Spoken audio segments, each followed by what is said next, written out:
What's up, guys? Dr. Seth Albersworth here at elitefts.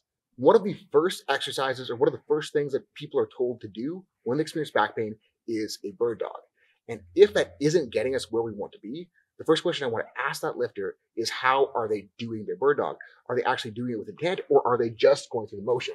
And the thing to understand with a bird dog or with any real static bracing drill is that the point isn't to be in the position, it's to create tension in that position so that we can then turn that tension to building tolerance to the squat, bench, or deadlift. With a bird dog, we're not just trying to flail the arm around, we're not just going through the motions. We need to be making sure that our brace is set, we have tension on the front side, we're keeping everything tight through the torso. And then when we're moving the arm and leg, we're going to maintain all that tension, we're going to go slow and controlled, and we're almost going to contract against ourselves to create tension on both sides of the hip and shoulder, and we're going to pull ourselves back in against the hip and shoulder. So not just moving through, we're creating as much tension as we can through the movement so that we can then use that movement to build control, build our brace, and build tolerance that we can use on the main lifts. We're using the bird dog as a means to teach ourselves to extend our hip against the static torso.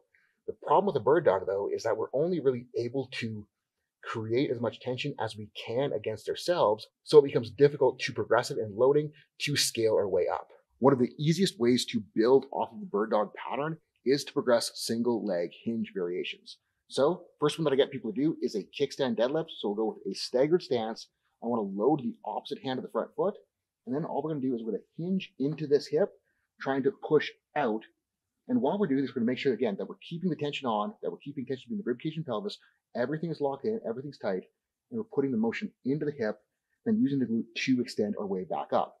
Once the lifter is able to tolerate that, once they get good at that, we can progress the kickstand deadlift by doing a step back. So we're going to start with the feet square. We're going to keep everything locked in. We're going to pick up one foot. We're going to hinge and then step back and use the glute to drive ourselves back up through. Once they get good and comfortable with that, we can progress that to a single leg RDL, which is going to be very similar, except that we're not going to be contacting the foot to the ground, and we're going to be forced to create stability through our hip. Once a lifter is good at that, they can pretty much progress that infinitely in loading to build more and more strength through the hip, through the torso, through the low back that will carry over to their deadlift.